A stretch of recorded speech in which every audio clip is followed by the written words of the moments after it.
Bonjour à toutes, bonjour à toutes et bienvenue dans l'École du futur. Au programme aujourd'hui, mieux détecter et comprendre les enfants sur le spectre autistique. C'est la mission que s'est lancée la chercheuse Adeline Lacroix et ce qui fait d'elle aussi l'une des 35 jeunes talents de la Fondation L'Oréal et l'UNESCO pour cette édition. Il a une idée derrière la tech, c'est Damien Douani. Damien, je ne comprends pas, aujourd'hui tu nous dis que l'école ne sert à rien. Exactement, tout à fait. Suspense, vous allez voir pourquoi. Restez avec nous. Ok, si vous voulez comprendre, on retrouve Damien dans un instant. Notre question du jour, elle par contre, l'EdTech est-elle un secteur tech comme les autres? Forte de ses 1,3 milliard d'euros de chiffre d'affaires en 2021, la filière française peut-elle continuer sur sa lancée? On met les mains dans le cambouis des technologies de l'éducation aujourd'hui avec nos invités. D'abord celui qui fut au début des internets, le 2020 reporter, eh bien il reprend du service. Bonjour Cyril Delasterie.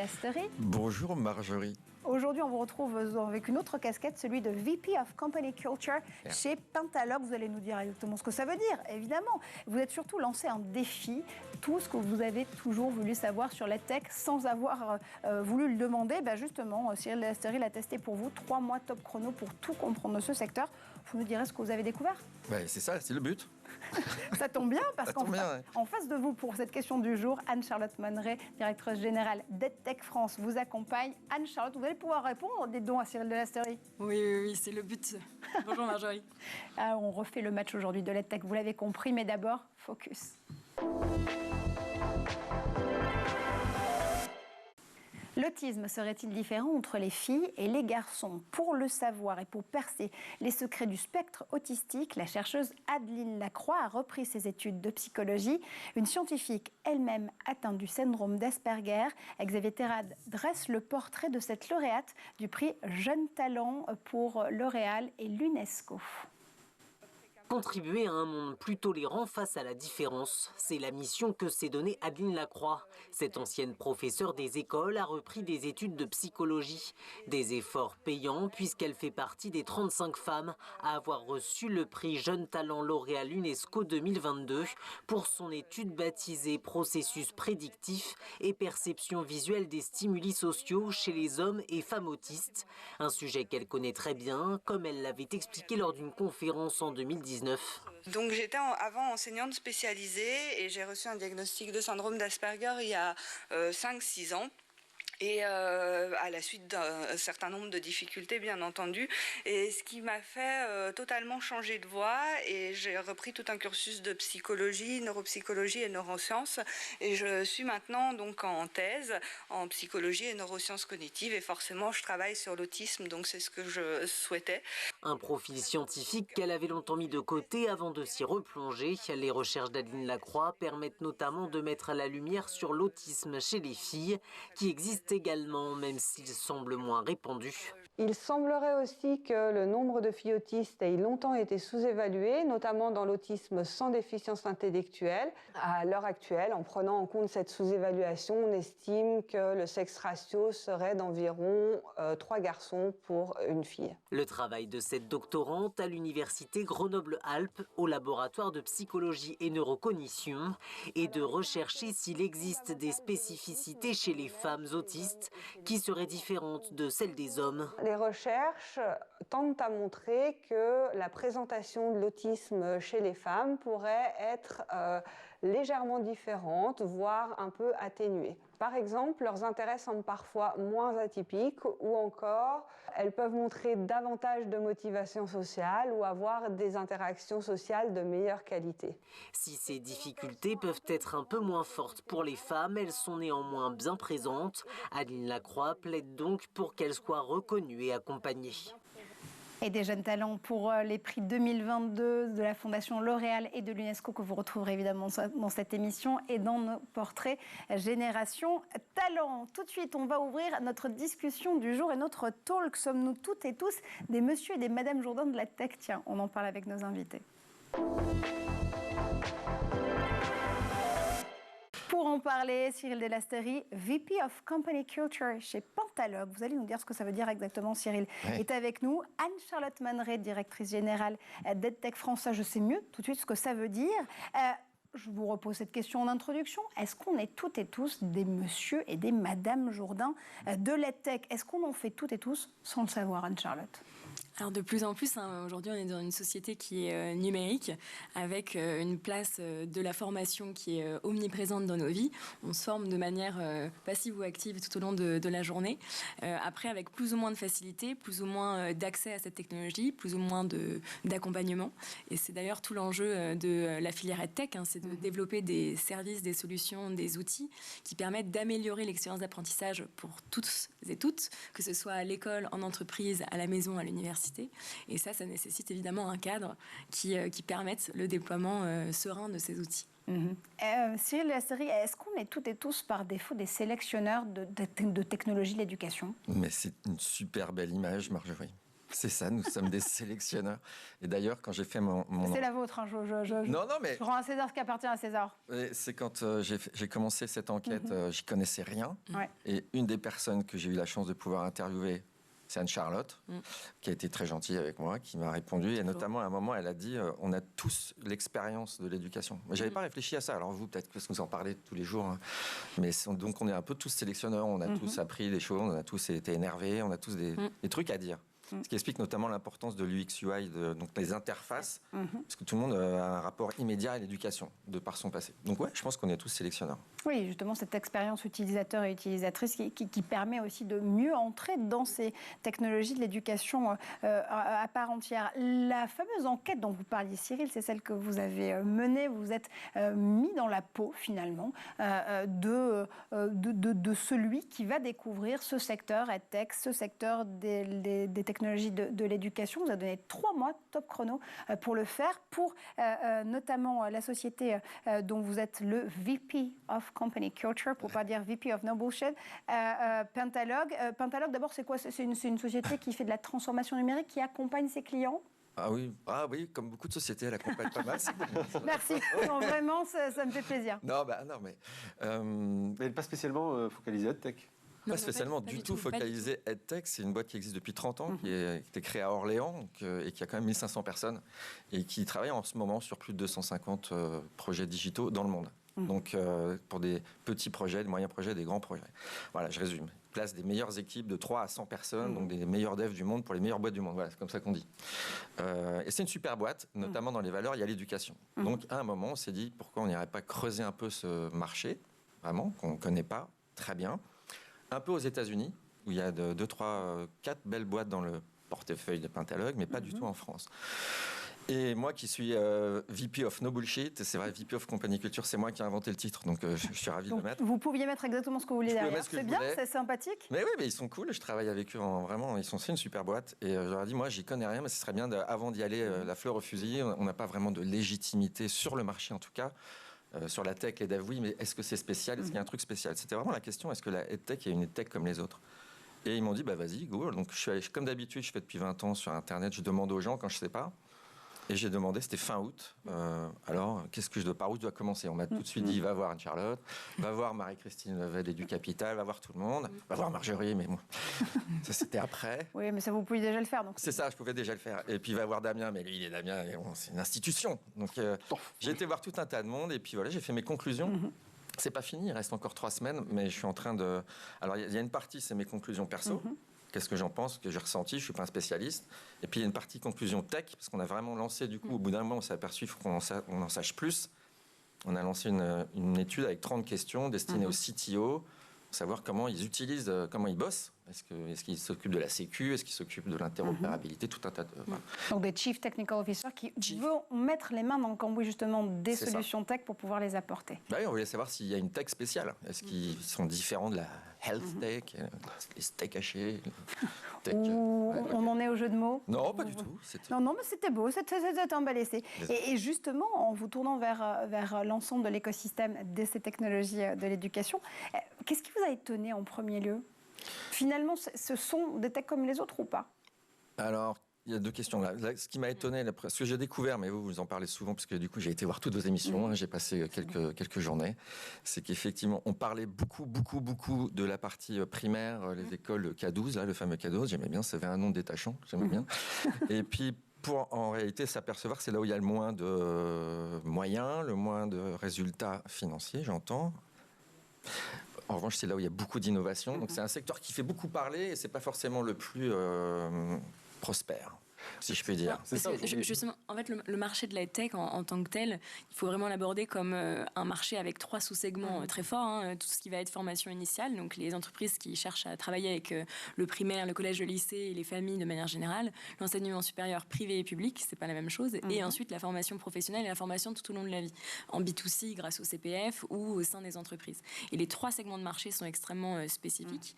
Et c'est vrai que sur les 500 entreprises en France aujourd'hui, le gros du chiffre d'affaires est généré par les entreprises de la formation professionnelle. C'est lié à tout un tas de choses, mais cette question de est-ce que la tech est une tech comme les autres, elle est vraiment intéressante parce que dans ce secteur-là, plus que dans un autre, ce sont des entrepreneurs qui veulent vraiment changer l'éducation. Et l'éducation, c'est quelque chose, comme tu le disais, Cyril, qui nous touche tous.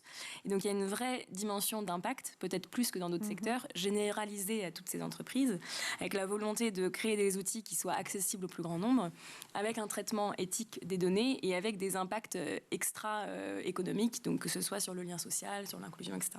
Donc, c'est un secteur qui est extrêmement particulier. Et après, au niveau de la tech pure, là, c'est vrai que c'était la première fois qu'on se penchait vraiment sur cet aspect-là. Est-ce qu'en termes de nombre de devs, il y en a plus ou moins que dans d'autres secteurs?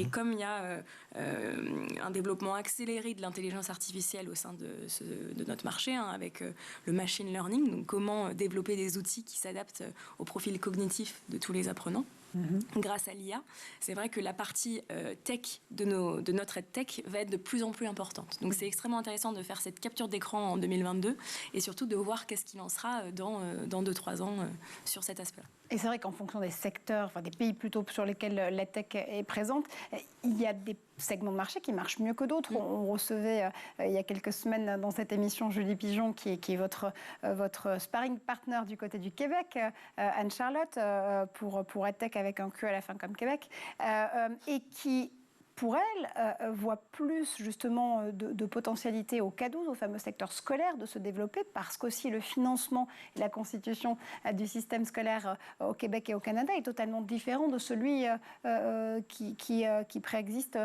en France. Donc on voit bien que finalement, ce sont aussi des secteurs avec lesquels il faut énormément composer. Il faut être agile, il faut être créatif et faire du sur-mesure. Tout à fait, et surtout sur la formation initiale, chaque pays, dans le développement de sa sphère privée, est aussi dépendant, ou en tout cas partenaire de l'évolution de la réglementation publique, des politiques publiques, du financement public. Aujourd'hui, on a le grand plan France 2030, compétences et métiers d'avenir, donc une vraie reconnaissance par les pouvoirs publics de l'importance de se former au numérique et par le numérique. Ça se déploie dans tout un tas de plans pour la formation initiale, territoire du numérique éducatif, où on donne un financement dédié à certaines collectivités pour justement développer les usages. Innovation dans la forme scolaire aussi, c'est un autre plan qui est extrêmement intéressant parce qu'on comprend en fait à quel point le numérique transforme la posture de l'enseignant, transforme la manière d'apprendre au sein de la salle de classe. Donc je pense que chaque pays va à son rythme, chaque pays dépend aussi de la taille de son système éducatif. Le Québec n'a pas la même taille que la France et à chaque fois il faut avancer dans une démarche de co-construction publique-privée, étant donné que l'éducation est quand même un secteur régalien, que ça soit dans la formation initiale ou dans l'enseignement supérieur. La formation professionnelle, c'est complètement différent parce que on apprend tout au long de la vie, on est d'entreprise à entreprise et grâce à l'outil formidable qu'est le CPF, chaque citoyen français peut se former en présentiel ou à distance à tous les types de métiers via tous les types d'outils. Donc il faut vraiment relativiser. La France a un écosystème qui est le plus nombreux en termes d'EdTech en Europe. On a le plus gros marché. En termes de chiffre d'affaires, on est toujours en duel avec le UK. Parfois on est devant, parfois on n'est pas devant. Et là où la EdTech française a encore beaucoup de cartes à jouer, c'est sur l'attractivité des financements étrangers. On a des belles levées de fonds. On a fait une année record l'année dernière. Les levées de fonds continuent en 2022, mais l'étape d'après, c'est vraiment aller chercher ces capitaux étrangers. Et ça, je pense que tu vas rebondir. Absolument, je le voyais sur le point évidemment de rebondir. Ce que Anne-Charlotte ne peut intrinsèquement pas dire. Je peux tout dire. De par son job. Je peux tout dire. C'est que derrière ce tableau qui est magnifique, c'est vrai. Moi, j'ai découvert que c'était comme on dit de façon polie, un bordel monstre. Ça, je peux le Cette administration française qui fait que parfois c'est la mairie, parfois c'est le département, parfois c'est la région, parfois c'est l'État. Tu dis le millefeuille administratif. Le millefeuille administratif est d'une complexité. Moi, je le savais, j'entendais ce mot. C'est un enfer. Donc pour les petites startups qui se lancent, qui doivent aller loin, elles savent pas qui commencer par convaincre. Si c'est pas les parents et les profs, après derrière, tu as aussi un petit peu les syndicats qui verrouillent le truc, les métiers du livre qui sont bien contents de garder les livres. Moi, je dis tout dans la minute, j'ai le droit. C'est-à-dire que j'ai découvert des entrepreneurs. Alors, à l'inverse, je pense qu'effectivement, ce sont les entrepreneurs les plus motivés et croyants dans leur métier que j'ai vus dans la tech. C'est les plus sincères. Alors, est-ce que sincère et business, ça va ensemble? Parfois, ça marche, on va voir, mais c'est les mecs qui croient, quoi. Donc, ils arrivent à embarquer les gens. Heureusement, il y a effectivement des aides de l'État, mais c'est pas un modèle très start-up, on va dire. Donc, ils sont tous un peu sous perfusion. Pas tous. Pas tous. Non, mais bien sûr, mais Anne-Charlotte, je sais. De toute façon, forcément, c'est normal, mais j'essaie de voir, moi, Ah oui, mais c'est notre travail aussi. Tu sais, Tech France, c'est une association qui a été fondée en mai 2018 par des entrepreneurs pour des entrepreneurs, avec une dimension de prospective, donc de réflexion sur comment est-ce qu'on améliore l'écosystème français pour que la place du numérique soit plus sereine et plus pérenne, et donc une dimension de lobby public. Donc notre travail, c'est d'être dans les groupes de travail justement de déploiement de tous ces plans de relance, mais aussi auprès de chaque cabinet éducation nationale, enseignement supérieur ou travail, pour les aider justement à mieux saisir ce que c'est que le marché privé de la tech, comment mieux travailler ensemble et comment simplifier, notamment cette fameuse chaîne d'achat où l'utilisateur final n'est pas l'acheteur. On en a parlé maintes et maintes fois côté Tech France, avec justement le fait que pour équiper une école primaire, il faut s'adresser à la commune, pour équiper un collège, il faut s'adresser au département, et pour équiper un lycée, il faut s'adresser à la région. Un millefeuille donc d'acheteurs, comme vous disiez, avec au milieu de ça une start-up qui a un cycle de vie financier qui n'est pas du tout celui du public. Et du coup, là, on se retrouve dans une complexité où certes, la subvention publique ne fait pas tout. Après, malheureusement, ça tient aussi à la manière dont la France est faite. Mais c'est pour ça, c'est notre travail de pousser des idées, notamment le fameux chèque EdTech dont je t'avais parlé, qui permet... Parlez-nous encore mieux, dites-donc. C'est une idée qui est pas nouvelle, qui a été portée par toute la filière, soutenue par la Caisse des dépôts, etc. Avec cette idée de se dire comment on redonne de l'indépendance sur l'achat de ressources numériques aux établissements, aux enseignants. Ça passe par un budget qui est déterminé. Ça serait l'idée d'avoir un chèque EdTech qui permettrait l'achat de ressources numériques en direct, dans le meilleur des mondes, en direct par l'enseignant, mais plus logiquement sans doute au niveau de l'établissement, avec cette idée de se dire que chaque établissement dans un territoire donné n'a pas le même besoin que le voisin, et chaque discipline nécessite aussi une ressource particulière. C'est pas pareil une ressource numérique pour les maths que pour l'enseignement du français. Et du coup, avoir la possibilité d'acheter en direct une EdTech qui correspondrait à la liberté pédagogique de l'enseignant dans sa salle de classe, sur une marketplace qui serait labellisée par le ministère, avec des outils français, respectant le RGPD, respectant les programmes, pas plus. Et du coup, on aurait un budget dédié, une marketplace, ce qui donnerait les conditions d'un vrai marché, et ensuite que la meilleure solution gagne. Et l'expérimentation se ferait sur le terrain. Mais ça ne fait pas grincer des dents, parce qu'en France, on aime bien le côté éducation égalitaire, donc tout le monde doit avoir la même chose de partout. Donc l'indépendance des organismes, ou plutôt même des établissements, on le voit avec les universités, c'est pas vraiment leur Alors, pas forcément, parce que ce qui est très important en France, c'est la liberté pédagogique de l'enseignant. Donc aujourd'hui, en fait... les choses sont déjà différentes dans chaque salle de classe parce qu'on fait confiance à l'enseignant pour enseigner le programme scolaire avec les outils et la manière dont il souhaite le faire. Donc certes, il y a des prérequis communs, mais ensuite en France, au final, on est quand même assez ouvert sur ces deux sujets-là. Et l'objectif de cette marketplace commune, ça serait quand même d'avoir un groupement d'outils communs et accessibles à tous, et ensuite chaque outil serait différencié selon la pratique pédagogique. Donc non, ça ne fait pas grincer des dents, au contraire, c'est plutôt dans la droite lignée de ce qu'on essaye de faire avec les programmes scolaires depuis une dizaine d'années.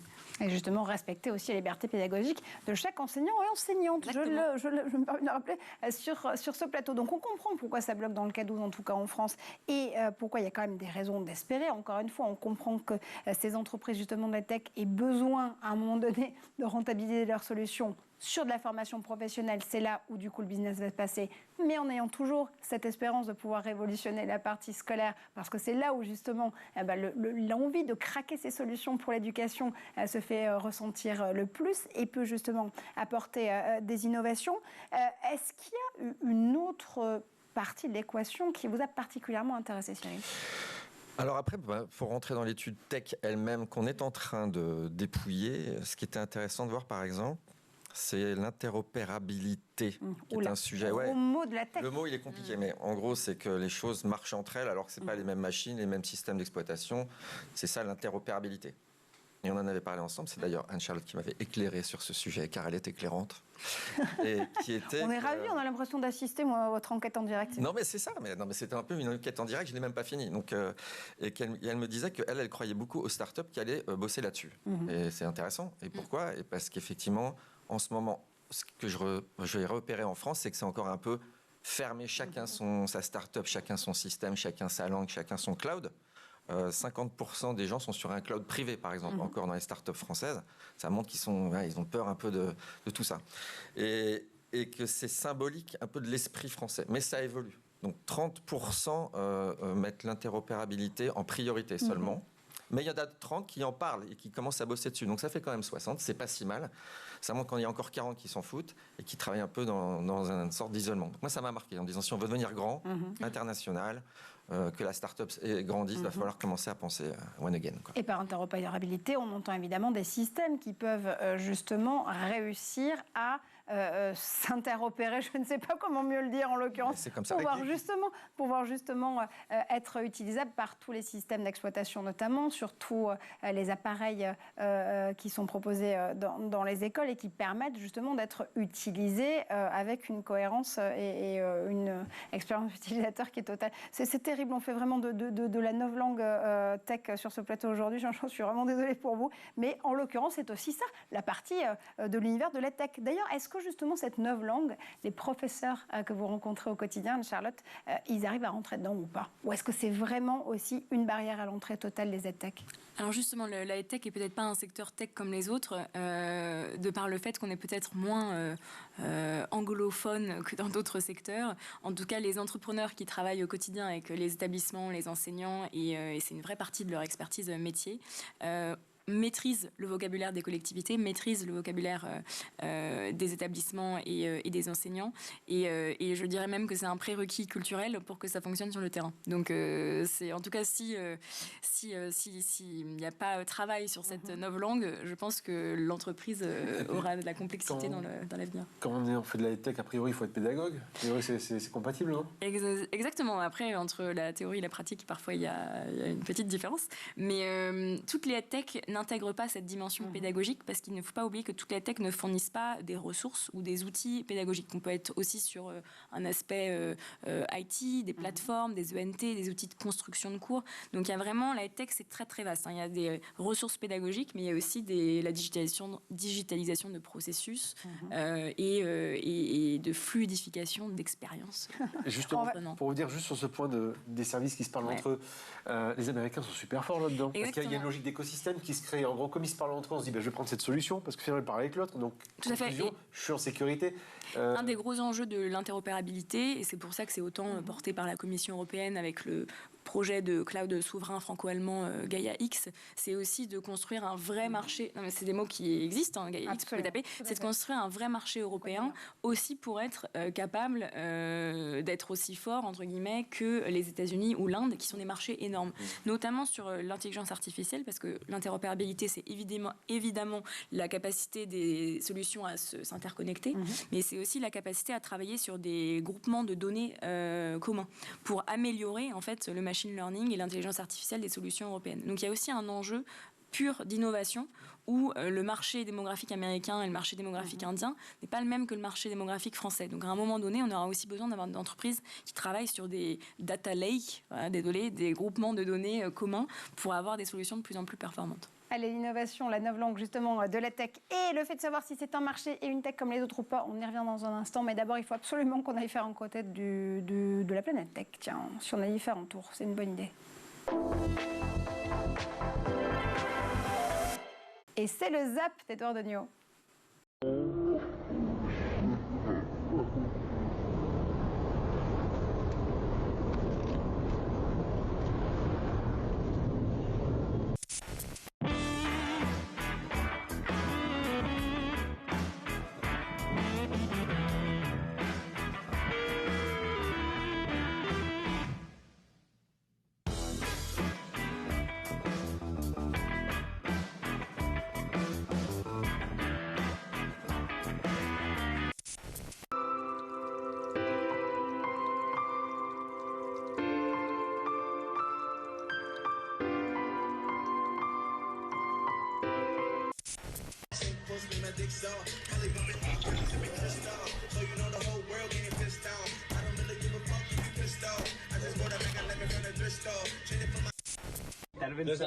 There's this weird hand washing toys you use it for the first time.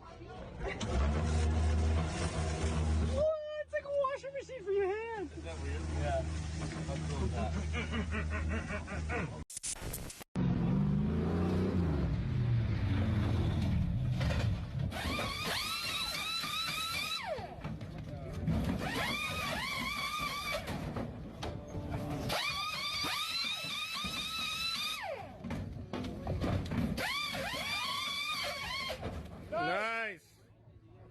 Nice, Bree.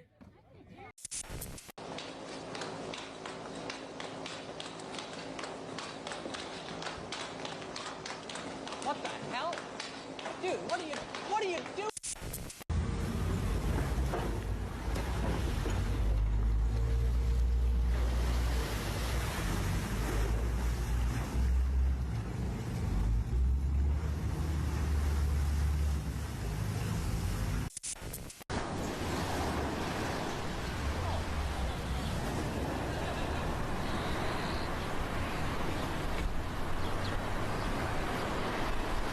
Et on est de retour sur le plateau de l'École du Futur en compagnie d'Anne-Charlotte Manneret pour EdTech France, en compagnie de Cyril Delasterie pour Pentalogue et en compagnie de Damien Douany. On continue justement à se demander si l'EdTech est une tech comme les autres ou si elle a tient quelque chose en plus. On continue à apporter des réponses dans un instant. Mais d'abord, Damien Douany a une idée derrière la tech justement. Marjorie, je vais dévoiler ici un secret extrêmement bien gardé. Je vais vous demander ici, ceux qui nous regardez actuellement, d'éloigner les enfants, de vous accrocher à quelque chose de solidement arrimé. Attention, ça va faire mal. C'est la fin du suspense. Exactement, c'est la fin du suspense. L'école ne sert à rien. Voilà, vous m'avez bien entendu. C'est fini, donc on peut tout fermer, hein. C'est bon, on peut éteindre la lumière, on plie boutique, on ferme School TV, on met la clé sous le paillasson, on ferme la porte pour garder quand même les 19 degrés obligatoires. Voilà, c'est pas moi qui le dis, bien entendu. Je ne vais pas, bien sûr, scier la branche sur laquelle je suis assis, dans laquelle je viens chaque semaine ici sur ce plateau. Non, ceux qui le disent, c'est Elon Musk, c'est Jack Ma, c'est Nicolas Negroponte, vous choisissez. C'est la fine fleur hein, de la tech américaine, des gourous de la tech américaine. C'est pas du tout le casting des nouveaux vilains de Marvel. Jack Ma, c'est le fondateur du groupe chinois Alibaba, pour ceux qui ne le savent pas. Elon Musk, c'est le type qui a envoyé une bagnole dans l'espace hein, et qui a récemment racheté un oiseau bleu pour 44 milliards. Et Negroponte, c'est le patron, c'était plutôt le patron du MIT Media Lab, le centre de recherche qui a prédit et qui a participé à créer l'avenir des technologies de l'information ces 30 dernières années. Alors pourquoi est-ce que les grands ponts de la tech considèrent que l'école n'a aucun avenir? Alors en fait, c'est pas exactement la formule qu'ils ont dite, mais il fallait bien accrocher un peu l'attention. La formule exacte, c'est ce qu'il y a de pire. Alors, qu'est-ce qu'ils veulent dire par là ? Je ne sais pas si c'est mieux, finalement, quand tu le dis comme ça, mais bon. Oui, j'ai un peu arrondi le truc. Alors, ce qu'il y a de pire, pourquoi ? Eh bien, simplement parce que, pour eux, l'éducation des enfants, ça vise aujourd'hui, enfin, dans le principe classique, à la mémorisation maximale des connaissances. Pour Jack Ma, ça date de l'ère industrielle. Alors, je rappelle quand même qu'il était prof d'anglais à la base, hein, ce monsieur. Donc, il sait un peu ce que c'est que d'être prof. Donc, pour lui, ça relève du 19e siècle. Pour Elon Musk, ça correspond à une très faible bande passante. Donc, traduction dans le langage Musk, il n'y a pas beaucoup de productivité. Et puis, ça devient inefficace pour Nicolas Negroponte à l'heure de l'omniscience et de l'immédiateté d'outils comme Google. Donc, en clair, le modèle d'apprentissage a vécu. Il n'est plus adapté au monde actuel, dans ce monde dans lequel les enfants baignent actuellement avec des téléphones et du numérique de partout. Bref, il faut revoir la copie. Alors, quand tu redonnes la définition, justement, de ces déclarations, on se dit qu'ils n'ont pas forcément toujours tort, en réalité, quand on arrive à décoder et à lire entre les lignes. Mais pour eux, l'école peut être remplacée par quoi ? Et alors, justement, c'est là où vous allez vous dire que j'ai peut-être pris un truc avant de rentrer sur le plateau, mais non, pas du tout, vous allez voir. Alors, est-ce que vous voyez Matrix et Neo ? Vous voyez, hein, dans le film, je ne sais pas si vous vous rappelez, il se fait télécharger à un moment comment arriver à faire des arts martiaux. Hop, en 2 secondes, paf, il peut se battre contre le méchant, je ne sais plus qui exactement dans le film. Il y a aussi Johnny Mnemonic, qui est un autre film comme ça, dans lequel il utilise son cerveau en disque dur. Je ne sais pas si tu connais ça, tu te rappelles de ça ? Johnny Mnemonic, oui, c'est une autre version, pardon. Voilà, exactement. Bref, outre que ces 2 films ont été joués par Keanu Reeves et que ça n'a strictement aucun rapport avec cette chronique, la vision de ces entrepreneurs, c'est de hacker le cerveau humain.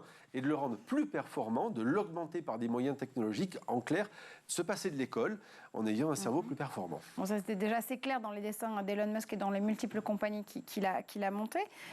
Pourquoi est-ce que ça l'est autant pour Jack Ma et Negroponte? Alors justement, tu parles de Elon Musk. Lui, il travaille entre 2 fusées et 10 tweets sur ça, avec sa société Neuralink, qui veut interfacer le cerveau humain avec une puce électronique et le rendre plus puissant comme l'homme qui valait 3 milliards. Jack Ma, en fait, on n'en sait rien, parce qu'en fait, Jack Ma, depuis qu'il a critiqué le gouvernement chinois, on n'a plus de nouvelles, et c'est vraiment vrai ce que je vous dis. Et puis, Negroponte, eh bien, lui révèle que d'ici 20 à 30 ans, apprendre ces verbes irréguliers en anglais se fera aussi simplement qu'en avalant une pilule. Après la lecture, après l'ouïe, après le toucher, nous allons ingérer l'information au sens propre du terme. Et il se base pour ça sur les travaux de Ed Boyden, qui est un neuroscientifique qui travaille au sein du MIT Media Lab, comme par hasard, et qui élabore des technologies pour contrôler alors je vous le cite, le traitement des circuits neuronaux spécifiques dans le cerveau. Il y a un ordinateur, c'est un peu pareil. Il s'agit de pouvoir réparer des pathologies, d'obtenir des informations sur l'état de santé ou tout simplement d'augmenter la cognition, c'est-à-dire les connaissances. En clair, pour la faire simple, on pose les informations au bon endroit et hop, automatiquement, le cerveau les intègre. Sachant qu'on est toujours en train de continuer à en apprendre tous les jours sur le cerveau et à réussir à explorer justement cet espace neuronal. Ça paraît dingue et pourtant c'est vrai. Ça paraît dingue, oui. Il y a des travaux très sérieux. On est dans le transhumanisme, très clairement. Et il y a des travaux très sérieux qui sont là-dessus, notamment les gouvernements américains et européens travaillent là-dessus. Aux États-Unis, ça s'appelle la Brain Initiative, tu le dirais beaucoup mieux que moi en anglais, qui vise à comprendre le fonctionnement du cerveau humain pour en corriger les dysfonctionnements. Et bien entendu, comme par hasard, l'armée est intéressée et finance. En Europe, c'est la Human Brain Project qui est financée par l'Union européenne, projet très intéressant qui dure 10 ans. C'est très très rare que des projets européens soient financés sur 10 ans. Mais là, c'est le cas. Donc financés par l'Union européenne, ils veulent développer des nouveaux traitements pour les maladies du cerveau et construire des nouvelles technologies informatives et révolutionnaires. En clair, pour faire simple, ce qui nous reste à choisir, c'est pilule bleue ou pilule rouge. Prends laquelle? Non, je suis assez d'accord moi avec cette histoire. Non, mais sérieux, on va y aller. Mais en attendant, ça explique ce qui se passe aux États-Unis notamment, où ils remettent en cause.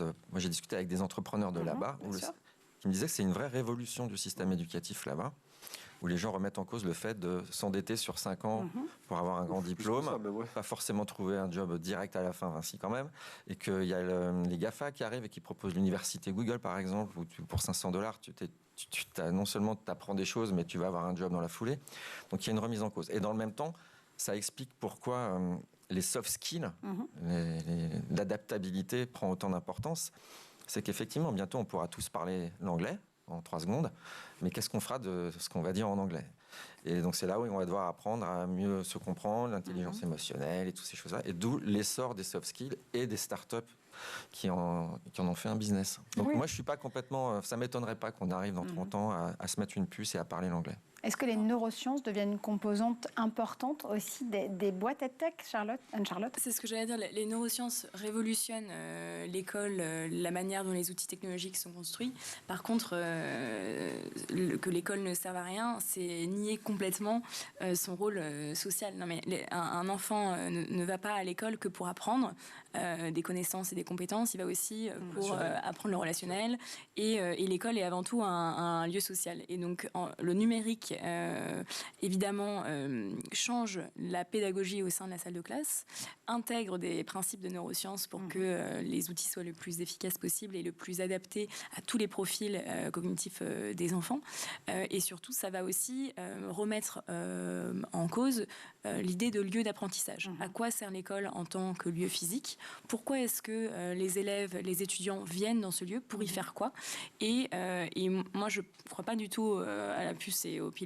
Par contre, je pense à une refonte totale du lieu école, du lieu université, avec des temps de travail collaboratifs, beaucoup plus de temps de travail asynchrone en dehors, là où on apprend justement certains types de sujets.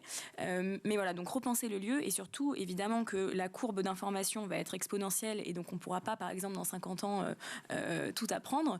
L'information est disponible de manière gratuite sur Internet, mais par contre, l'enseignant reste crucial dans cette période d'apprentissage, non pas en tant que passeur de savoir, mais en tant qu'accompagnateur. Donc ça ça donne une réflexion sur le lieu et une réflexion sur la posture de l'enseignant qui devient un accompagnateur. Allez, on continue à parler justement d'école et de technologie, justement, de l'éducation dans un instant avec nos invités.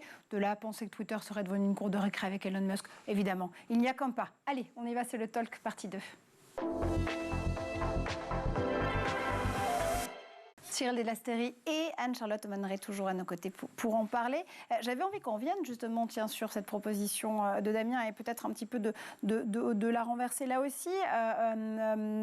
Joshua Wall, qui est le CEO de Mindstone, a déclaré au Web Summit il y a quelques jours à peine que 50% des universités n'existeront plus dans 20 ans. Pourquoi ? Parce qu'elles seront tout simplement obsolètes, puisque leur business model actuel, qui est celui de vendre des études en vue d'obtenir un diplôme, sera lui aussi totalement déconnecté de la réalité du marché de l'emploi d'ici 2040. Ça veut dire définitivement que, d'une part, l'école et l'éducation, c'est un business à part entière, mais au-delà de ça, comment est-ce qu'on peut imaginer ce futur de l'éducation à 20 ans ? Alors, je ne vous demande pas d'ouvrir une boule de cristal, quoique, mais est-ce qu'il y a un futur, et un futur qui serait peut-être là aussi, peut-être plus humain finalement, Anne-Charlotte, de l'éducation ? Alors, pour rebondir sur ce que vous disiez, le marché de l'éducation est évidemment un marché, hein, on peut même le chiffrer, il est estimé à 500 millions de dollars en 2050 dans le monde, et on estime qu'il est digitalisé à 10%. Et du coup, forcément, les 90% à les toucher sont un marché accessible pour les tech. Donc, comme tout, aujourd'hui, c'est un marché. Je ne suis pas certaine que ça s'applique au système français, le fait que les universités vont disparaître, étant donné qu'on a la chance d'avoir une éducation supérieure privée, une éducation supérieure publique. L'éducation supérieure publique, pour tout un tas de raisons d'insertion sociale, de recherche, etc., à mon avis, demeurera, quoi qu'il se passe, avec une nécessité évidemment de se transformer. Sur l'éducation privée, on voit un florilège d'écoles de commerce post-bac qui émergent sur tout un tas de sujets. On voit aussi beaucoup d'organismes de formation 100% en ligne qui émergent et qui leur font concurrence, hein, avec toujours cette idée d'attirer les talents pour venir se former chez eux.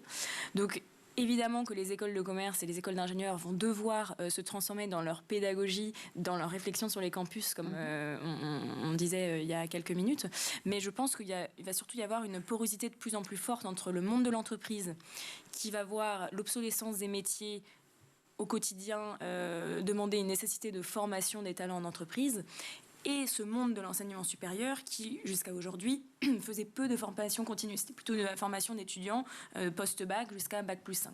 Et donc, ce qui va se passer, c'est, à mon avis, ces employés à former en entreprise vont de plus en plus se tourner vers ceux qui savent former, c'est-à-dire les écoles de commerce et les écoles d'ingénieurs, pour une formation tout au long de la vie, comme ce que les anglo-saxons font de plus en plus. Ça, et évidemment, les formations 100% en ligne, sur des cycles plus courts, pour se remettre à niveau, en fait, sur des formations que vous aurez déjà faites. Vous avez été formé en cursus, je ne sais pas, d'intelligence artificielle, ça va être obsolète, donc vous aurez besoin de bootcamp, de formations courtes pour vous remettre au goût du jour. Et ça sera donné évidemment par les tech, mais aussi par des acteurs traditionnels de l'enseignement supérieur. Alors, non seulement on est tous des sélectionneurs d'éducation et de technologies de l'éducation par défaut, c'est ce que vous disiez tout à l'heure, Cyril, mais aussi on va devoir se former tout au long de notre vie. Donc, on va être des consommateurs et consommatrices de tech, là encore, pour de très nombreuses années. Ça, forcément, j'imagine que ça intéresse le reporter qui sommeille en vous. Le reporter, oui. Je crois que c'était 500 milliards. Hein, parce que... 500 milliards, ouais. C'est quoi 500 millions. C'est 500 déjà milliards. Beaucoup, mais non, sur 20 ans, c'est 500 milliards et c'était estimé à 325 milliards avant la crise Covid. Ça, c'est intéressant. Ah ouais. Oui, on va se former. Non, mais ce qui est marrant, c'est que le secteur de l'éducation, c'est, je crois, le seul secteur qui a augmenté ses tarifs sans augmenter son offre. C'est-à-dire que ça reste le même savoir depuis des années, des décennies, et pourtant les facs, les écoles, surtout aux États-Unis, augmentent, et ça ne peut pas marcher. On finit toujours par se faire disrupter un jour ou l'autre. Donc oui, c'est une des raisons pour lesquelles...